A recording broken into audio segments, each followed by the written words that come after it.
L'Amazonie, la plus grande forêt du monde. Une jungle luxuriante à perte de vue et une biodiversité sans égale. Rien qu'en Guyane, on dénombre presque 800 espèces d'oiseaux, parmi lesquelles on peut trouver une famille bien particulière au bec impressionnant. Qui ne connaît pas le toucan ?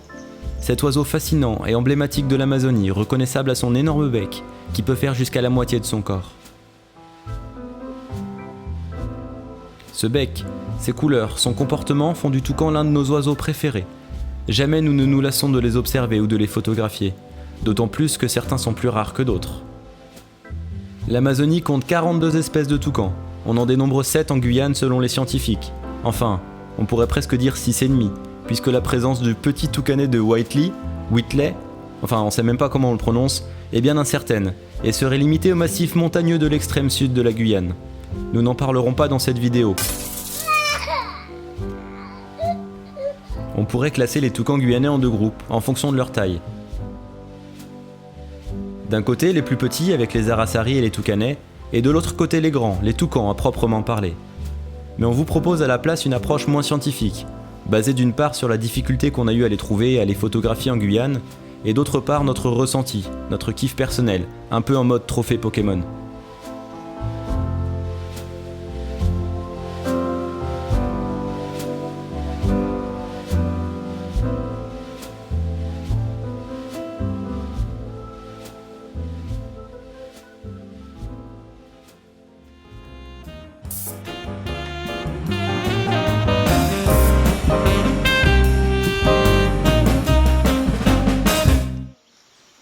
Difficile de débuter ce classement tellement on aime ces oiseaux, mais il a bien fallu faire des choix et la Rasari vert arrive en 6ème position.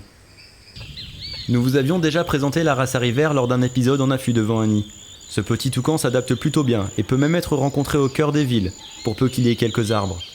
C'est le seul toucan avec le toucanet couli qui a présenté un dimorphisme sexuel vraiment marqué.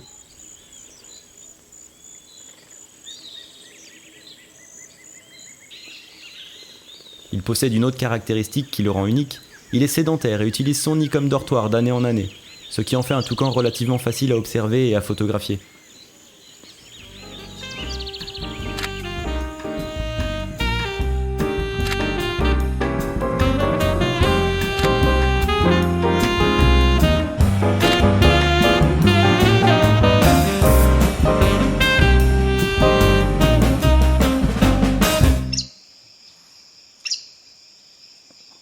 La Rasari gris-gris arrive en 5ème position. Un peu plus grand que son cousin, la Rasari vert, c'est un toucan très social. Très reconnaissable à son bec à la forme très allongée et sa bande ventrale rouge, il passe une grande partie de son temps à jouer ou à se reposer en groupe, le temps de digestion étant particulièrement long chez cette espèce. Il nous est arrivé d'observer de grands groupes constitués de plus d'une dizaine d'individus jouant aux chaises musicales à une hauteur raisonnable, ce qui facilite grandement les photos, mais lui vaut aussi cette 5ème place.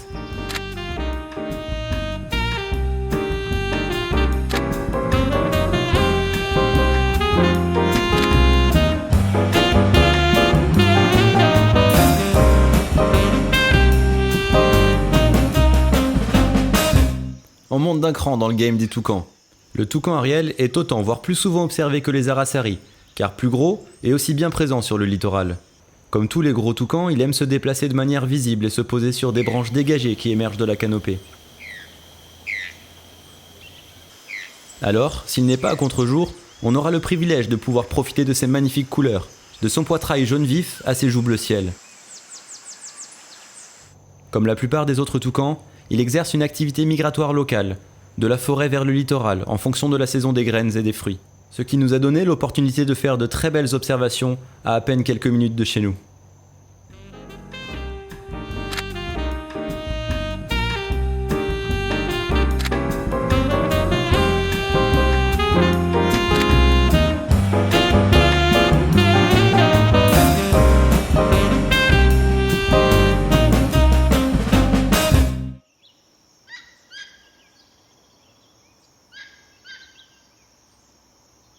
On arrive sur le podium avec le magnifique toucan à bec rouge. Ce grand toucan forestier dont le cri caractéristique résonne pour qui sait l'entendre, dans toute la forêt, au lever du jour et au coucher du soleil, ou avant la pluie, ou après la pluie, ou quand il y a des nuages, enfin, très souvent quoi. Son vol ondulé alternant piqué et battements d'ailes nous régale à chaque fois qu'on le croise. mais on l'entend plus qu'on ne le voit, surtout que de tous les toucans, c'est celui qui descend le moins de la canopée. Pas facile donc d'en tirer un cliché satisfaisant. Sauf en période de nidification, ils sont alors beaucoup moins farouches et plus à même d'être photographiés.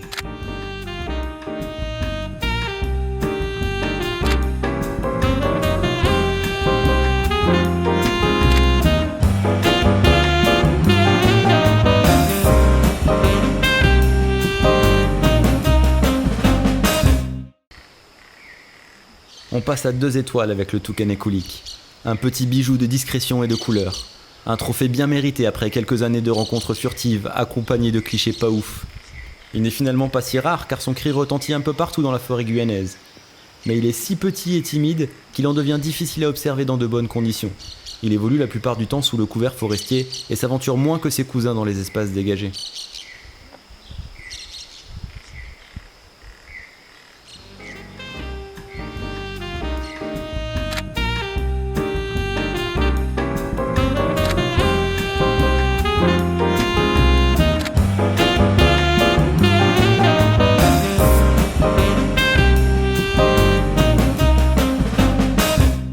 Le fameux, l'unique, le Graal, la Coupe du Monde, la Coupe des Mousquetaires.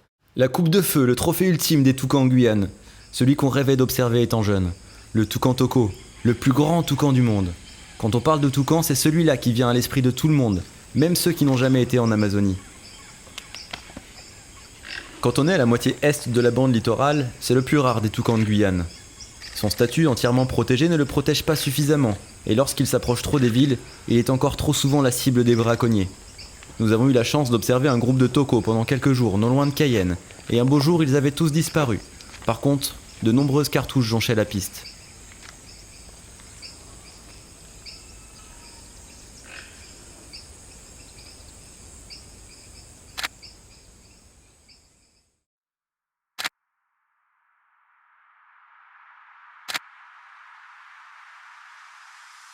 On a la chance d'avoir en Guyane plusieurs espèces de toucans, presque toutes aussi belles les unes que les autres. Valorisons-les, il est dommage de les voir encore si peu représentés en Guyane. Ils se font bien trop souvent voler la vedette par le magnifique toucan à carène d'Amérique centrale, dans les cartes postales et les événements touristiques.